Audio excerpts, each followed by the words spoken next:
Hello, everyone, and welcome once again to your Wednesday night webinar. Good to be here with all of you.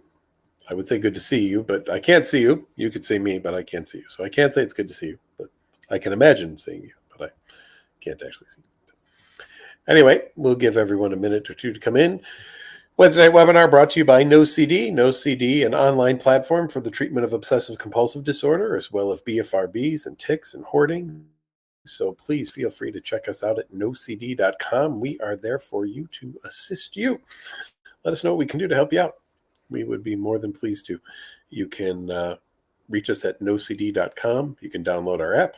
Lots of ways to get in touch with us. Do a free 15-minute call with us. Let's see if we might be able to assist you with some help with OCD and BFRBs and tics and all those various other things. And we are available to you in Australia, the United Kingdom, Canada, and the US of A. And there we take more and more insurances all the time. So happy to help out. Let's get into our questions tonight and see what we got going on. Jessica says, let's see, I want to say I find these live sessions so helpful that you look forward to them every Wednesday. Well, I look forward to them too, actually, every Wednesday. They're a highlight of my week. I really enjoy doing these. They're very, very fun. Doodle Dial says, let's see. Hello, Dr. McGrath. Thank you so much for doing these. And I know that you help so many people through tough times. Wow. Well, geez, the accolades are wonderful. Thank you, everybody. Really, really appreciate that. Let's see. Your question is, how do you deal with guilt around memories of seeing or reading triggering media? You get flashes of memory about things you saw or read years or decades ago and feel guilt. Well, let's see. I'm wondering, first of all, what there is to feel guilt about for the fact that you saw something. It's kind of hard to prevent ourselves from seeing things. So what guilt would there be from having seen something? Is that guilt that many people have, or is that guilt that OCD likes to create? I'm going to go with that is some guilt right there that OCD loves to try to create, right? So now OCD is fishing. Oh, when you were younger, you saw a horror film, and boy, there was a scene in there where somebody was really brutally attacked. It was terrible. And you might have laughed at it or smiled or even thought it was interesting. And now, looking back on that, how dare you? How dare you have seen that and thought that that was a good thing or a funny thing or even an okay thing? You should have been horrified by that back then. And it's disgusting that you weren't. And you bad, awful, horrible person. And boy, these guilt trips that OCD puts people through, I'll tell you. What bullshit. I mean, it's the only way that I can really say it. But I mean, it's just kind of ridiculous, isn't it? That you should feel guilty for something that you saw, maybe in a movie or on television or something like that. I mean, heck with you, OCD. And now you're the purity police of everything I've ever watched in my entire life as well, too. I mean, who gives you the right, OCD, to tell me that I've done something wrong or inappropriate or anything like that, right? So OCD, go pound some sand. That's all I got to say, because you know what? There's no reason to listen to you at all about your judgments about something that might have been seen 40, 20, whatever years ago. And, who cares? So I saw something. Okay. Maybe I react to it differently today than I did back then. Fine. Am I going to judge myself today based on the standards of back then? Well, we have lots of laws being reversed here in the U.S. right now, right? Back in the day, let's just take, for example, marijuana was illegal in all states. And now in the states that it's legal, they're overturning a lot of marijuana convictions. So suddenly it's not a problem anymore. I mean, it just, and don't read into that, anybody, that I'm making a judgment on marijuana. I'm not. I'm just using this as an example. I just want that to go out straight now. This is not a diatribe on anything else. But look at how times change and our views on things change. Something was so horrible and awful in the past is now like, okay, whatever, right? But OCD is like the reverse of that. Oh, something was fine in the past. Now, oh, terrible, awful, how dare you, what a bad, blah, blah, blah.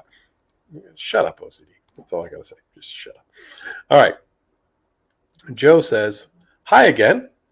Uh, Wanted to know whether there's an element of man up required to beat OCD. I know people used to say hi or say this a lot around 10 years ago, and that beating mental health issues isn't as easy as just man up. But I also think that there has to be a requirement of getting a little bit angry with OCD and saying to yourself, no, I will live my life. And I will not live my life in this way in order to beat it. So, Joe, in terms of the man up idea, I think what we're really looking at here is this notion, right? That I wish we could just man up and say, hey, OCD, heck with you, go away. You're, you're unwanted. I'd like you to leave. I wish we could do that. I wish we could just tell everybody, thicken up that skin, man up, buck up there, bucko. If that was it, that's all we'd have to say. And people are like, oh, you know what? Yeah, I need to just kind of buck up here and then everything will be fine. So it's not just that by any means. Now, is there an element of that? Well, probably. Probably in the sense that you're going to have to make some decisions here, which is I've decided I really am going to face this really terrible, awful, horrible fear that I have, this thing that I believe to be truly awful, even though maybe nobody else in the world does, but I'm really stuck in the notion that it is. But I'm willing to do it. I'm willing to give it a try. I'm willing to test it out. So I think that it's really important, Joe, for you to decide that there's no time like the present. Now is the time to face some fears. It's going to be uncomfortable. I'm going to accept that. And I'm going to move forward through the fear and not let the OCD run my life anymore. Some people will see that as thicken up your skin. Some people will see that as man up. Some people will say, buck up, little bucko, whatever you want to say. I don't care. I look at it as like a motivation. Am I motivated at this time to finally go and do the thing that's really uncomfortable and face that fear? And if I am motivated and ready to do so, that's exactly what I'm going to do. So now I'm going to go do that. So I would love it for you to not live your life in the OCD way anymore, as you say there. I think you have to accept that that's a possibility, that you can get there. I do believe that's a possibility for you to get there.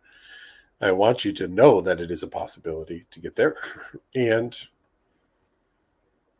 now go start to run the experiments. Become a scientist, run the experiments, and see that you can actually get there and do that. Blue Jean says you're leaving your question early because you have some family stuff. Can you talk about the hook? I will be doing fine with your thoughts, and then the hook gets you. It seems terrifying to ignore. The doubt comes in, and then it has you. Yeah, the hook is OCD, just trying to grab at straws, trying to keep getting you, and hoping that you'll continue to do a compulsion here and there.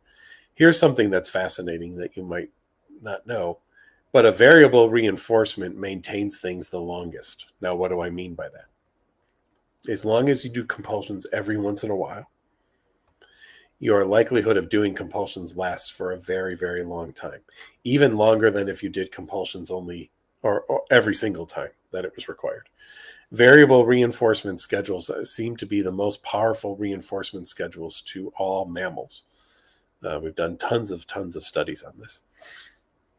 So as long as you do a compulsion once in a while, OCD is going to stick around, right? This is why we go for compulsion abstinence, because we know that giving into those compulsion once in a while is enough to keep the OCD around and feed the OCD. So yes, it may seem terrifying to ignore the hook, but I'm going to tell you this. All OCD is a lie, whether it's a hook or a crook or whatever. I still haven't found a thing that OCD has told anybody yet that's true. Now, If any of you have had something that OCD told you is absolutely 100% true, and there is zero doubt about that whatsoever, please type it in the Q&A. I'd love to know what it was. And I'd love to interview you to see what it is, because you'll be the first person that OCD told the truth to. So I'd love to find out who you are and how that happened. That would be fascinating to me.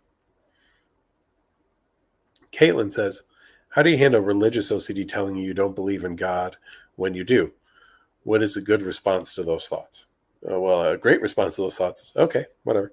And then go on and live your life and do your things and go to your church and say your prayers and all those kinds of things. I mean, Caitlin, why do you have to believe anything that the OCD tells you?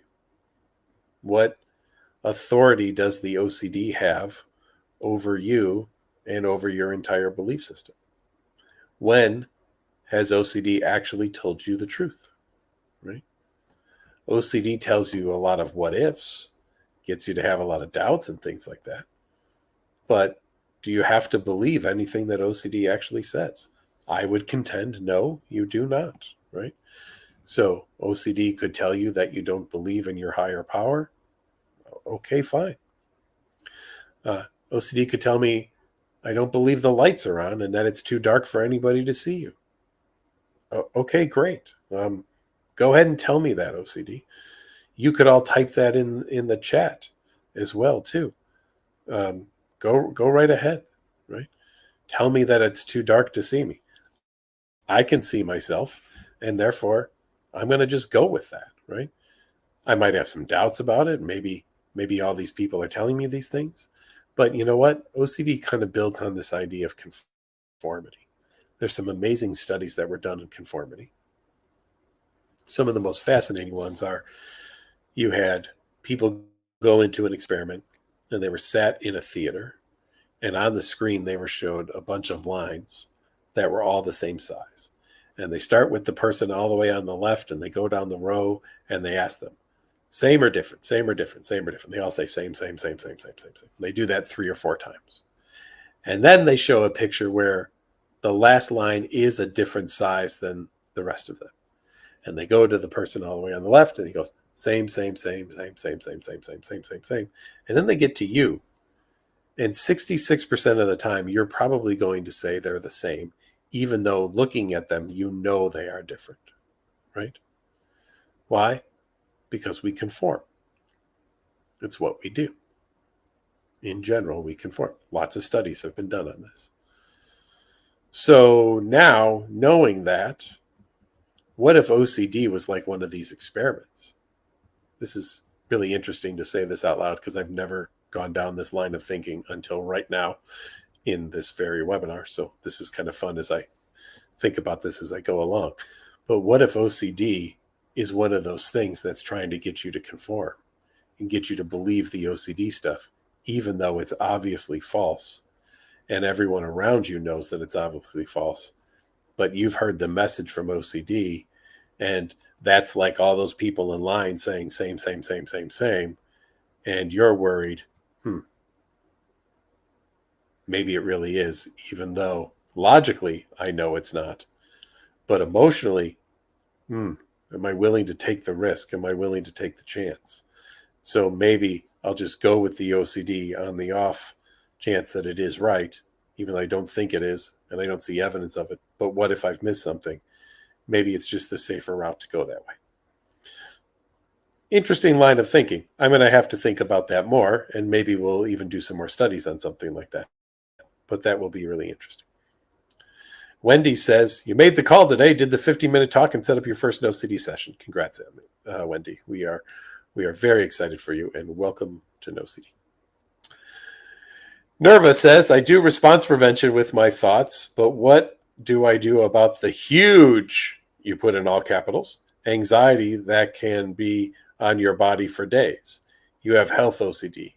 It can be a week with anxiety symptoms even while not compulsing. Okay? Then it's going to be a week with anxiety symptoms without compulsing. And if you keep doing that, I'm going to bet, I make no guarantees, but I'm going to bet that over time, that week becomes 6 days, then 5 days, then 4 days, then 3 days, then 2 days, then 1 day, then a half hour, and then nothing. That's where I think it's going to go. OCD is hoping, though, that discomfort will be the thing that will get you back to doing a compulsion, and then you'll be hooked back in the OCD again. So, Nerva, kind of like that question at the beginning, this is where we decide, no matter what OCD throws at me, and no matter what I might be feeling, giving in to OCD is not the way to go. Doing a compulsion will not solve any of my problems. And if you need help thinking about that in another way, think of it this way. Having one more drink is not going to solve my problems and will maintain my alcoholism. So, Nerva, if somebody had a craving to drink for a week, if they were an alcoholic, would you tell them that's just too much craving, you're going to have the drink? Or would you say the goal is to not have the drink, to not give in? Okay. If the goal is to not give in to the drink, the goal is also not to give in to the compulsion in the same way. All right? Keep that in mind.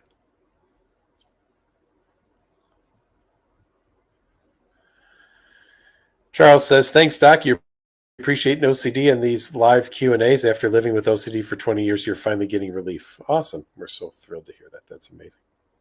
Alex says, can OCD cause you to be numb and feel like you agree with your thoughts? Yes, 100%. Absolutely. No doubt about it. Sure, it can. In fact, as if you're new to here, maybe you haven't heard this before, but whenever anybody asks, say, can OCD blank? The answer is almost always sure. Yeah, absolutely. You know, that it leads to people being so afraid of, can OCD lead me to feel this way or something like that? 100% it can do that. That's what OCD does, right? But just because you feel a way doesn't mean that it's true or that it's real or anything else. The Starry Ash. Interesting name. You're also having your first session this weekend with NoCD. Woohoo! All right. Wonderful. We're so excited for you. Welcome to NoCD. Oh, I'm feeling the love tonight. I got to tell you. Thanks, everybody. Must be getting near Thanksgiving or something. Everyone's feeling some love and some thankfulness tonight. So that's amazing. Keep it up. Kelsey says, dealing with your worst fear coming true, developing severe 24/7 tinnitus, and also a possible neurological disease. Neurologist tomorrow. Everything happened so quickly this year. In shock. Kelsey, I've lived with tinnitus for over 20 years now. I have it in both ears. It's really loud. It sucks. I hate it. And yet I don't always hear it anymore because I'm so used to it that I don't always hear it anymore. So if it's developing now, it's going to feel overwhelming. It's going to feel like it's never going to go away. I wish I could tell you it would go away. We have nothing about tinnitus right now that we know how to make it go away. I think spontaneously for some people it can fade, I've heard that, but I don't rely on that. And like I said, I've had it for 20 years. The vast majority of the time, I don't hear my tinnitus. It's very loud right now because I'm talking about it, and it loves to be talked about because it loves to be screaming loud in my ear. Screw you, tinnitus. That's all I have to say. But, we are in your corner, Kelsey, hoping that there isn't something really bad or negative going on for you. But for everybody, sometimes things happen. And OCD and compulsions don't stop those things from happening, right? Otherwise, everybody could stop every disease in the world just by doing compulsions. By the way, you're at risk for a heart attack. Oh, well then, I will just do compulsions from now on, and then I'll never have a heart attack ever again. Your cells are precancerous. Oh, well, I will start doing compulsions now, and then I will never get cancer, right? Well, that's ridiculous, right? If that was the case, we'd be prescribing compulsions to people. Our entire career would be upended, and we'd be doing the very opposite of what we're doing. We wouldn't be trying to get rid of OCD. We'd be like, hey, I see something tough going on in your life. I think you need some OCD.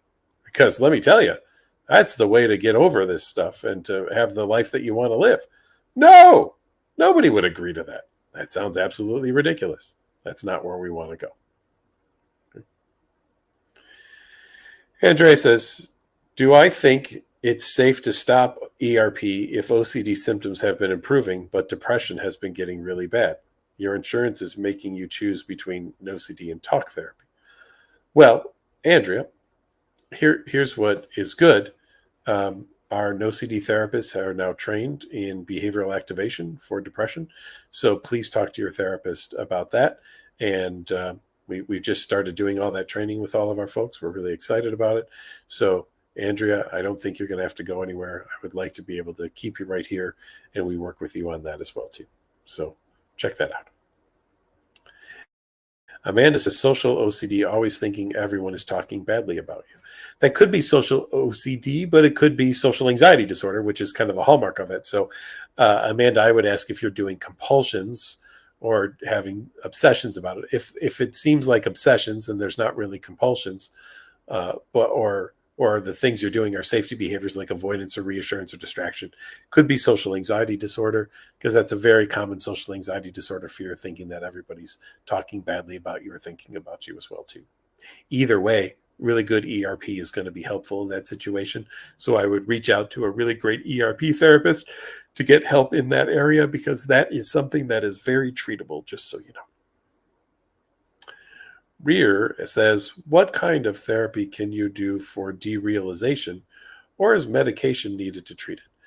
One of the things that I love to utilize is interoceptive exposures, which are exposure and response prevention exercises specifically around bodily sensations, and derealization and depersonalization would fall into that bodily sensation kind of experience. So you can do hyperventilation. I go on YouTube and even watch, there's a great YouTube called Natural Hallucinations. And if you go on and look that up right now, you'll see it on YouTube. And it's a bunch of black and white lines that are going diagonally on the screen. Watch that, follow the directions. I promise there's no thing popping out at the end to scare you or anything like that. It's not that. So, but you can absolutely treat fears around derealization or depersonalization when you're utilizing really, really good interoceptive exposure work. There's some really good books out there with it too. One's called An End to Panic, and it has a lot of great listings of ERP exercises for panic symptoms. The Wolf of Old Farron. Oh, from the great land of Ireland. How are you, the Wolf of Old Farron? All right, so let's see. How do you distinguish between true suicidal ideation and suicidal OCD? What does treatment look like for either? Great question. So obviously OCD can take on the theme of what if I were to harm myself, right? And so first of all, the what ifs are one of the big things that I'm always looking at, right? Versus I'm going to or I want to. It's what if I'm going to, what if I want to, is really the realm of the OCD experience, first of all. So now, what are people doing if they have a fears of what if I were to harm myself kinds of things, right? I have no desire to, I have no interest in it. And I'm always asking those kinds of questions for people. Is there a desire to harm yourself? Is there an interest in doing any of these things? The answers are no to those all the time. Okay, great. So now what are you doing to try to be protective? What are your compulsions? Well, I don't use any knives anymore. Okay, well, let's chop some vegetables or something like that. We could start with a really dull knife and we could build up to sharper knives and having you do things. Do you need to do all of these protective behaviors to try to stop OCD? Well, no, because, guess what?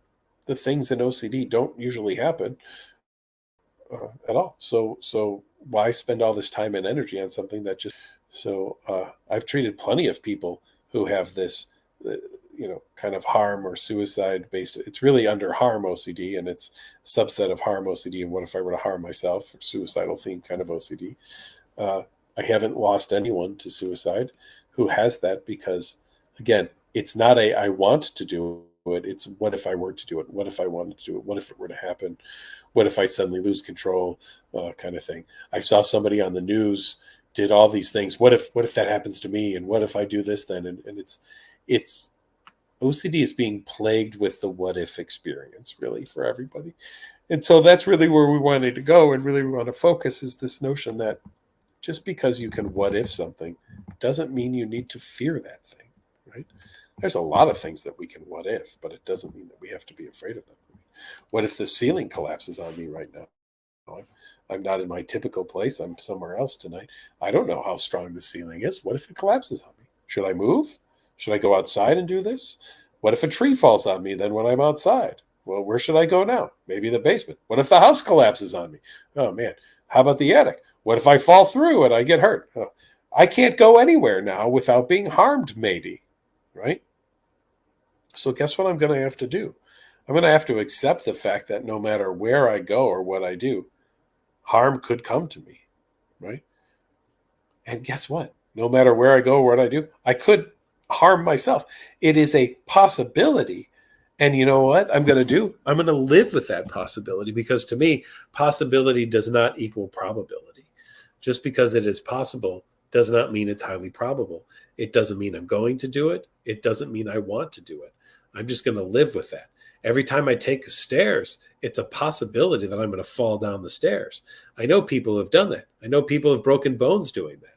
What happened? I got really clumsy and I fell down the stairs. Oh my God, I should never take stairs again. Holy moly, I'm going to stay on the first floor. That's it. How am I going to get out of my house, though? I still have a couple of stairs to get up and down from the driveway to my house. I'm stuck. I can never leave. I can never go anywhere other than in my house and on my back porch because it's straight out. But I can't go down to the patio below because there's stairs.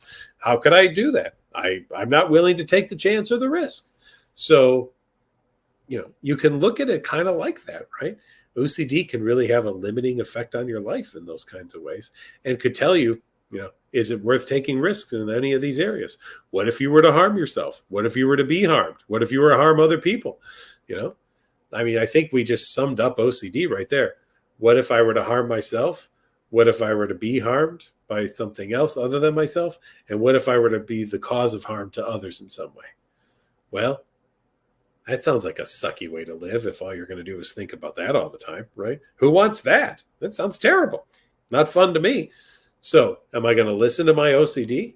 Because it's going to give me all these, well, what if this and what if that? It's really going to pull on my emotions about it. And it's going to really want me to be like, oh, yeah, that might be true. That could be real.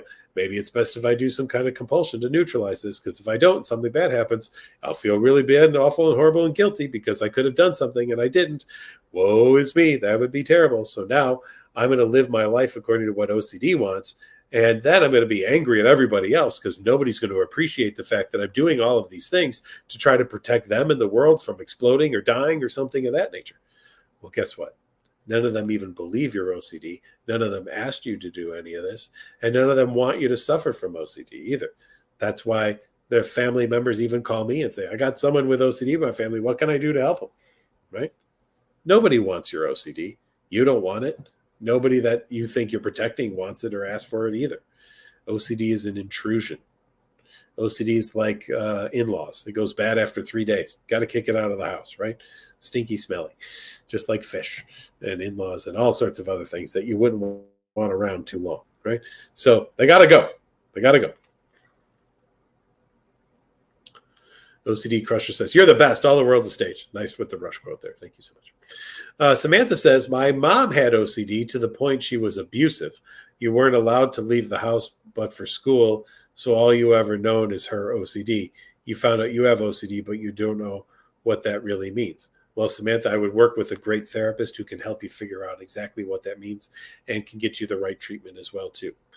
It's unfortunate. Sometimes we'll see that people have OCD and they're so afraid that they could get maybe sick or something like that they don't even want other people to go outside and be around other people and bring things home into the home as well, too. So, Samantha, there's great treatment available. You don't have to live in the same way that it sounds like your mom lived.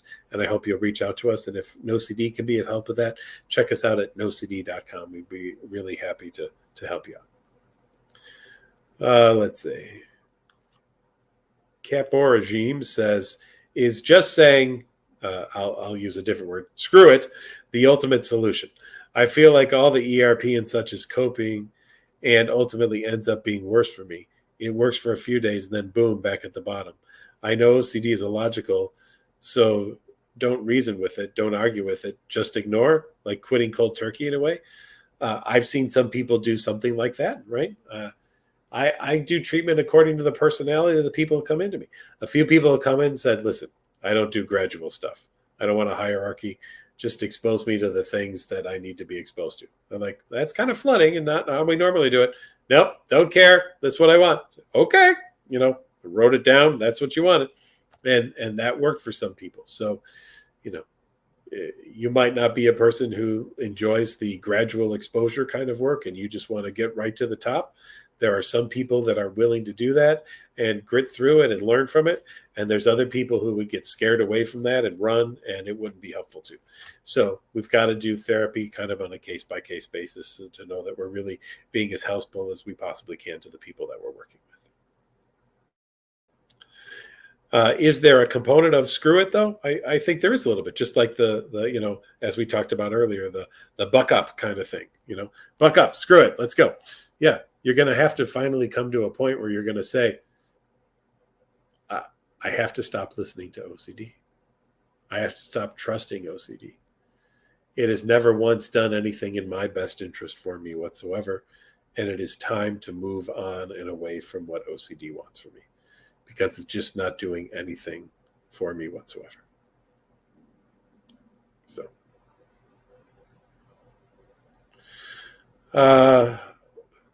Layla says, so I was getting a groinal when you were around your dog, which is your current problem, and you're worried that you're attracted to your dog. Anyway, I got a groinal and I ended up, so you're scared about, let me see, scared about this as the norm. So let me just see here. You're scared. Is this the norm? So groinals happen. Everybody with OCD hates the groinals. They believe them to be true. They believe them to be real. They think that they're awful and horrible and terrible. They think that they mean something. They don't, of course, have to mean something whatsoever. They read into it. And very often, just because we're searching for something, we start to feel something that we wouldn't want to feel. Sometimes people will test themselves then to see, did I really want to have that? Did I really mean to feel like that? And here's the thing. The testing that people do in OCD never really does what you're hoping it will do. It never really leads you to this feeling of, okay, don't have to worry about that anymore.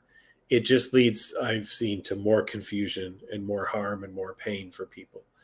So I don't want people going out and testing the OCD to see, did I truly believe that? Did I want that? What I want people to do is ERP. I want people to do response prevention and do quite the opposite of that, because nowhere is testing going to be helpful for somebody and lead you to feel really, really good about something. You're always going to find something in the test that you don't like, that you wish didn't happen, that you think is wrong, that you think is going to be bad about you or something like that. And therefore, that's why we don't want testing, right?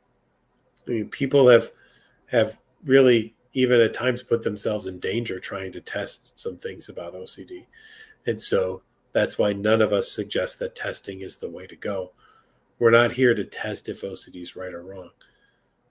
When you're working with a therapist, there's always this understood belief that OCD isn't in your best interest. OCD isn't telling the truth and isn't something that we want to go a path down. So we're just not going to do that. And we're not going to even play around this line of testing, something like that too.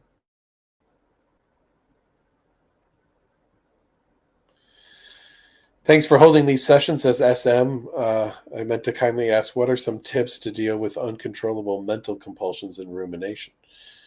Great question. I wish we could just say stop it. That would be wonderful. I wish we could do that, but we don't know how to do that. So in terms of the rumination, SM, I'm going to ask you this. Is the goal to try to figure something out and come to a definite answer about something?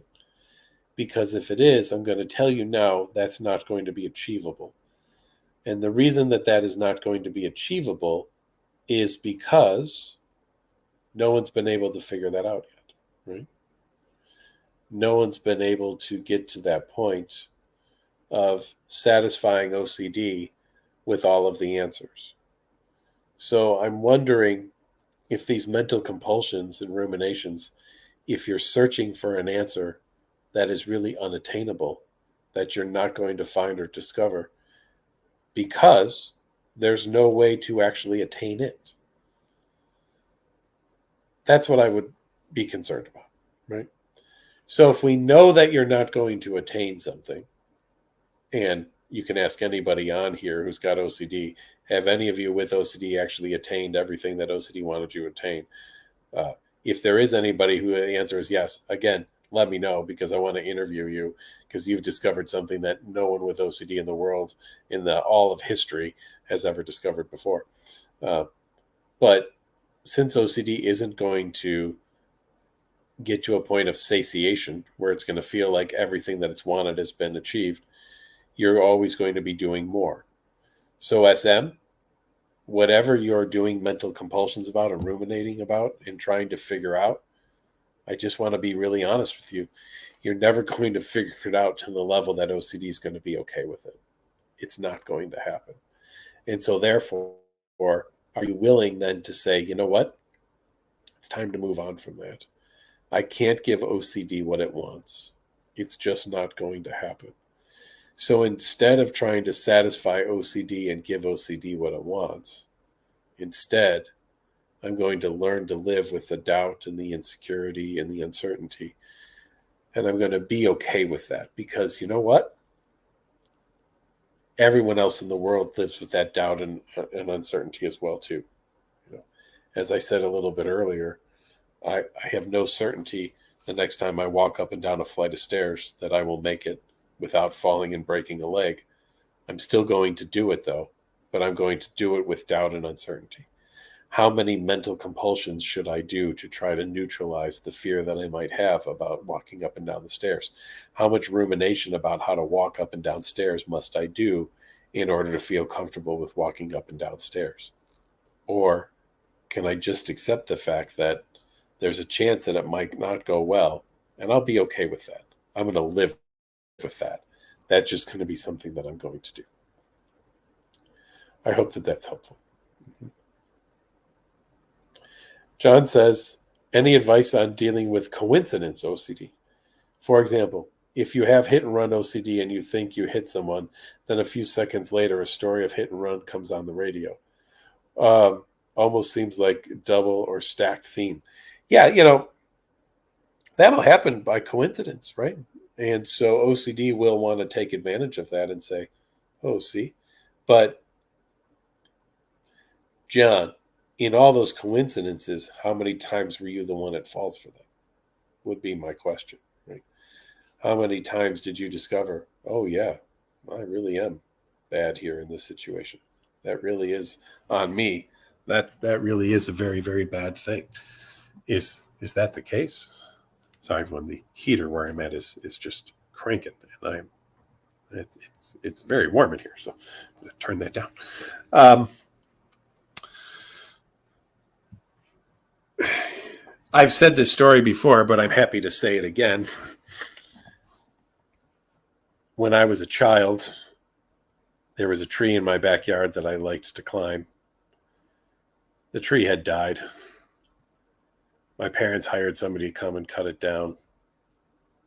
I was very disappointed at this fact that this tree was being cut down, because this was my climbing tree. And this guy was a free climber, cutter downer kind of guy. He would just go up there with a little chainsaw, cut it down. And I'm sitting in the back of my house looking out the window, watching this guy cut down this tree, thinking to myself, I hope you fall out of the tree. And guess what? The guy fell out of the tree. And I was like, yes. And then he got up and he climbed back up the tree and he finished cutting down the tree.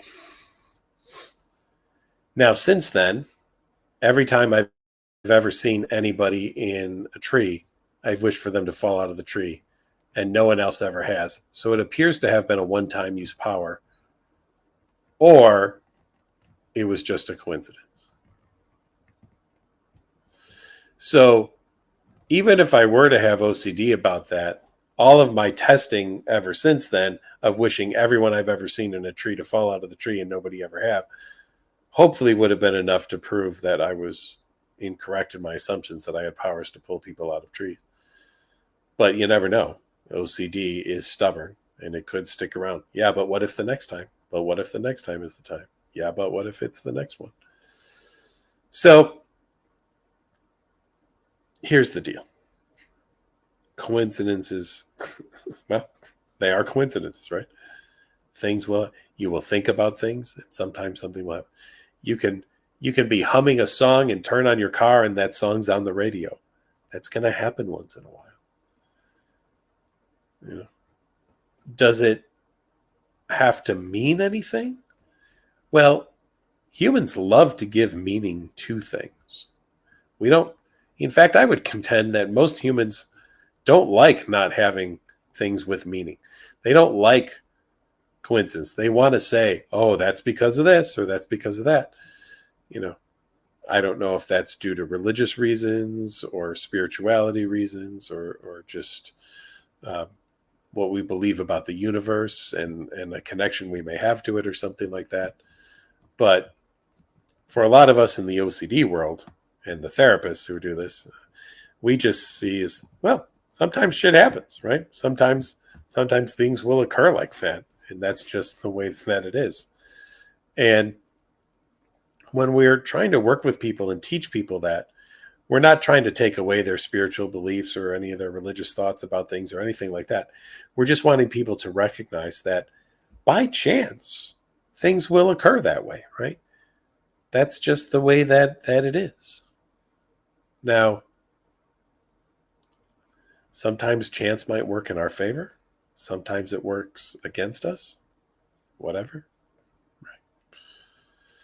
But there will be coincidences. You will have had them. There will be more of them. And just because they are there doesn't have to mean that it has anything to do with you, even though that is the message your OCD will send to you. So I just want to make that really, really clear. OCD will always try to personalize it to you. In the world of OCD, you are always the one. You are always at fault. You are always bad. But in the world of not OCD, when someone experiences a coincidence, they go, oh, that was weird.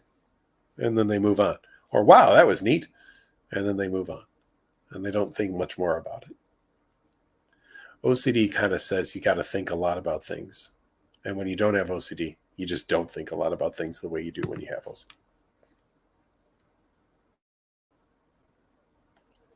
Tiff says, what would you recommend for ERP for harm OCD that is centered around your kids so you don't avoid being around them when your emotions are intense and you're going into a panic attack? Tiff, you must be around your children a lot, right? That's what I would want for you. I would want you to be around your children for a great deal of time. I would want you to learn that you can handle being around your kids. I would want you to face fears that you have about harming your kids by holding them and walking around with them and carrying them up and down the stairs, or I don't know how old your kids are, Tiff, but all these things. I would want you to recognize that just because OCD tells you something does not make it true, does not make it real, does not cause it to happen. OCD is a liar. OCD does not have your best interest at heart. If OCD had your best interest at heart, again, my job would be to give OCD to people. I would see people having rough times in their lives, and I would say, hey, you know what you could really use right now? You could really use a little OCD. I think that it would be really, really helpful to you at the moment. No, that's not what we do, right? That's not the way that we take this.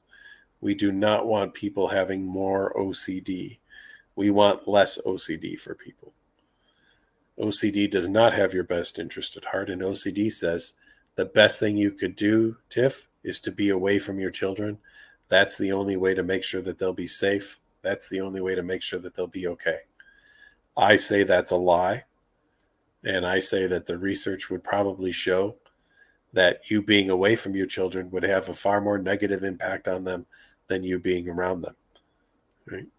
So your OCD is going to come back and say, yeah, but Tiff, you've read stories about those parents who flip sometimes and just, you know, do these things to their kids. I mean, look, there was that one YouTube you saw uh, last year, that family, and they were convicted of killing their child. I mean, Tiff, geez, what if you did that? Wouldn't that be terrible? That would be horrible.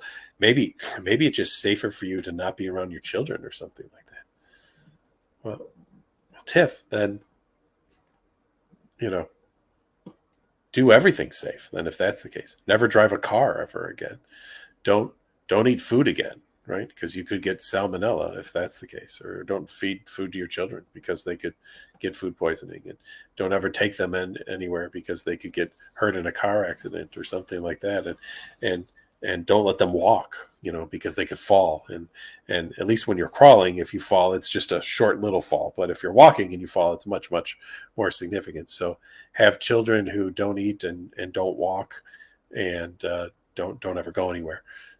And then they'll be the safest that they possibly can be. I mean, I say this and it sounds ridiculous. I understand when I say it out loud, but I want everyone to truly hear this. And I mean it. Imagine a world where we all lived as if OCD were true and a great idea and real. I mean, just imagine that for a moment, what that would be like. First of all, everyone would stop having children because they'd be afraid of harming their children. Second, everyone would give their children away to somebody else because they'd be afraid of harming the children that they do have. But no one would take them because everybody would be afraid of harming them as well, too. So your children would just be sent outside and live as feral cats kind of thing.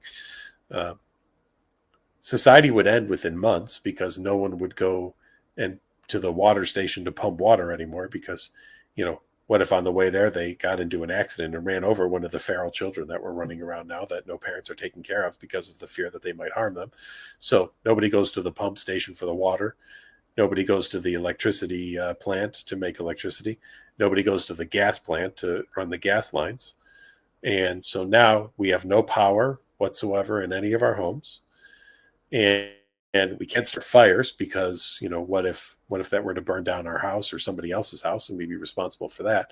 So we can't even have fires. So now we have food gets spoiled and goes away. The only thing that's still left is dry goods. And once we use all those up, there's probably no more food because, well, OCD seems to love a good packaged food, right? Because it believes that if it's packaged, it's been purified and gone through so many chemicals that have treated it that it's decent. Oh, but wait, then maybe it's bad though because I'm adding those chemicals to my body, so now I can't eat that anymore. And again, OCD just causes a societal collapse within months. So if you all think that OCD is a really great way to live, right? Then please make sure that you're convincing everybody else in your life to live that way as well too. I mean, imagine, Tiff, if you went up to everyone else with children and were like, hey, I just want you to know, in case you hadn't thought about it, you could really be harmful to those children of yours. And I just wanted to put that idea in your head just so you're aware of how dangerous you might be to your own kids. Everyone would be like, Tiff, you're not allowed over here anymore. We don't ever want to speak to you again. Get the hell out of my house, right? Nobody at all would want to speak to you ever again. So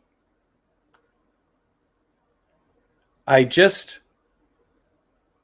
want all of you to really consider this, right?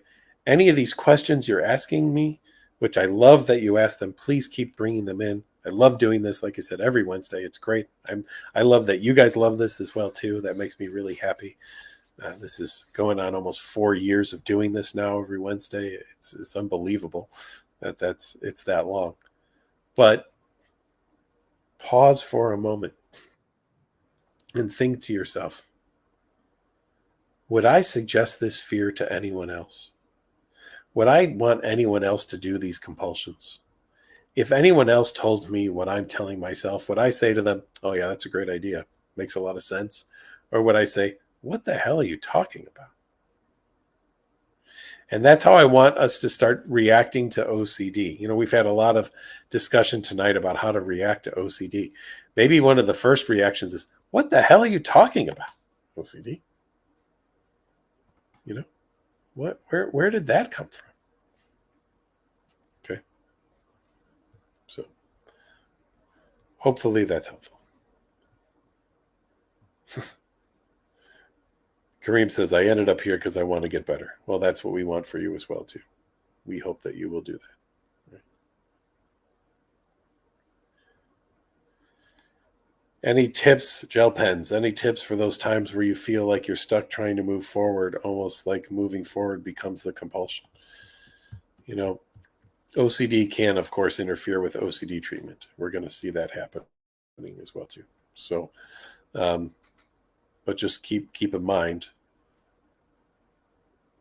work with someone who's a professional in this. They're going to give you the guidance. They're going to help you set up where you're going to go and follow along with that, and recognize that OCD's job is to try to trip you up along the way anywhere you are on the path.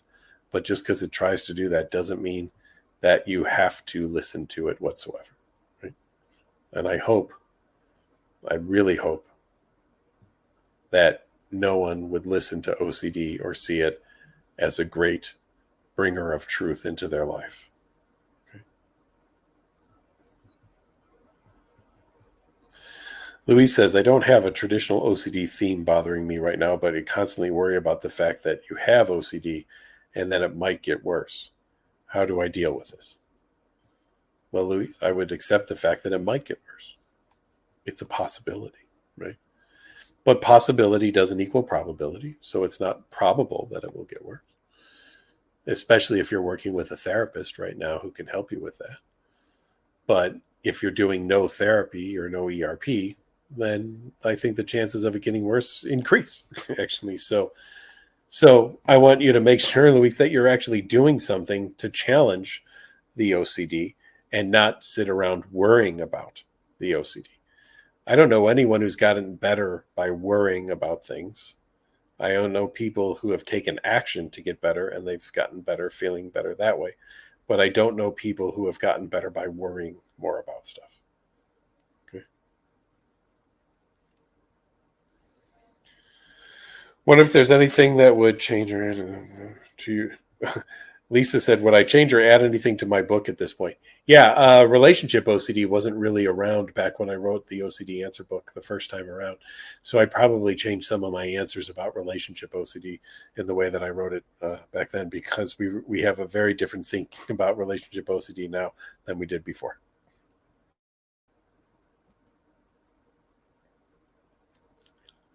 All right, let's see. Treatment for death OCD. I've treated people for death germs who are afraid, what if I get a death germ on me? Uh, and they don't think that it would kill them, but they think it would make them very uncomfortable to have death germs on them. They can't actually define what a death germ is, but they know that they're afraid of the death germs. Death OCD could be, a fear of what if I were to die, and constantly assessing to see if you're still alive and doing compulsions around that to check. It could be related to kind of an illness anxiety of making sure that you don't have some kind of disease that's going to take you down or something like that as well too. So I would definitely work out some time with a therapist to help you with that, because that would be treatable.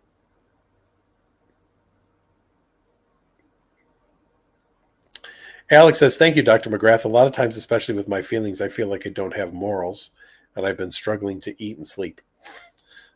Just because you don't feel like you have something doesn't mean that you do or don't have something. Again, that would be kind of where OCD would take you, and it would get you to doubt if you have something or not. So what if I don't have morals? What if I'm not a moral person, right? Sounds like something ripe for an existential kind of OCD right there, to go down that path of what ifs that somebody would be on. But again, just because OCD has these what ifs doesn't mean that they're true, and doesn't mean that they're real. So, and I don't understand how not eating or sleeping would help the situation. I would see it only as making it worse. So Now, if you're not sleeping, OCD is going to take advantage of that because you're going to be more tired. And we know that the lack of sleep also leads it to really uh, be difficult to think rationally about things. And if you're not eating and you're not giving your body the nutrition it needs, your brain's not getting the nutrition that it needs, and it's not going to be functioning the way that it's supposed to be functioning either. So I would definitely want you working on eating and drinking again, and sleeping well and getting on a good sleep hygiene pattern, and recognizing that all of this is OCD bullshit, basically trying to throw you off your game. And the more you're off your game, the more it can get you to do compulsions, because the more the compulsions seem like logical answers is the way to deal with something. But nobody would actually agree that a compulsion is a great way to go about doing stuff. Again, otherwise, we would be giving out compulsions to people left and right and saying, "Oh, you've got that? Well, here's a compulsion for you. That'll prevent that from happening. Just do that compulsion. Everything will be fine." Richard says, "What can you say to yourself when you have violent, intrusive thoughts about hurting your pets or people around you?" I don't think you need to say anything to yourself, Richard. I think you need to stay in the situation. I think you need to go up next to them. I think that you need to pick your pet up and give it a good squeeze. I think that you need to go up next to somebody at a party that you're at, you just thought about hurting, next to the cheese board where there's a cheese knife and you need to cut some cheese. And you need to ask that person, "Hey, would you like some cheese?" And get it on the knife and hand, "Here you go," something like that. That's the kind of stuff that I want you to do. It's it's not about telling yourself things. It's not about saying things to yourself. If it was, we would all be able to talk ourselves out of OCD. But guess what? We're not here to talk ourselves out of OCD. We're here to behave ourselves out of OCD. So, Richard, that's what I really want you to focus on. What are the behaviors that you could do to really challenge the OCD, instead of worrying about what you can tell yourself to get out of OCD? Because OCD is always going to come back with a "yeah, but what if" to whatever you say in your head. So it's not about being logical with OCD and walking yourself out of the OCD world, and talking yourself out of the OCD world. It's going to be behaving yourself out of the OCD. Oh, OCD tells me that I can be harmful to other people, then I'm going to make sure I'm around a lot of other people. OCD tells me I'm going to harm my pets. I'm going to make sure I'm around my pets all the time, them to prove to OCD, "Look, there's my pet. I can harm them." Guess I didn't do it. Okay. Leanne says, "I'm finally free of intrusive thoughts for most of the day, but now you're always afraid it will come back. Any advice?" Well, Leanne, guess what? It could come back, right? I'm just going to say that to you right now. It is a possibility that it could come back. But just because it could come back doesn't mean that it will come back. And again, possibility versus probability, right? If you keep up doing the ERP work that you did to get you to where you are now, I don't see why anything would come back necessarily, right? So remember that. You did some great work to get yourself where you are. Keep doing that work to keep yourself where you are. That's ultimately where you want to go and what you want to do. That's how you're going to make things better for yourself. That's how you're going to get yourself to be living the life that you want to live, and not the life that OCD wants you to live, right? Because the life that OCD wants you to live really kind of sucks, right? Tiff replies, "Thanks for the advice and the humor. By the way, your kids are feral cats." Exactly, as I stated. So good job, Tiff. All right, everyone. You spent another hour with me tonight. It's been an amazing time. Thank you so very much for everyone being here tonight. Thank you for the joy and the love and that you give each other as well, too, and the support that you provide each other. That's one of the things that I love about doing this, seeing that everybody reaches out and is so supportive to everybody. And I appreciate that you like some of the fun and the humor that I try to give out as well, too. Yeah. Even right on here, sometimes I get the realization of how ridiculous my thoughts and my compulsions are. Yes, that's where we want to go. So, everybody, I leave you with some advice. A, work on living the life you want to live and not the life that OCD wants you to live. And B, remember this: OCD does not have your best interest at heart, because if it did, it wouldn't be torturing you the way that it is. OCD does not care about you. OCD does not care about your friends. OCD does not care about your family. OCD does not care about your job. It does not care about your school. It does not care about anything other than getting you to do a compulsion. And therefore, OCD in my book is a big jerk. And therefore, OCD needs to go away. Keep that in mind, everyone. We'll see you again in a week. And yes, we will be here in a week, even though it's the night before Thanksgiving. We'll have some fun with that. I'll see you all next week. Talk to you then.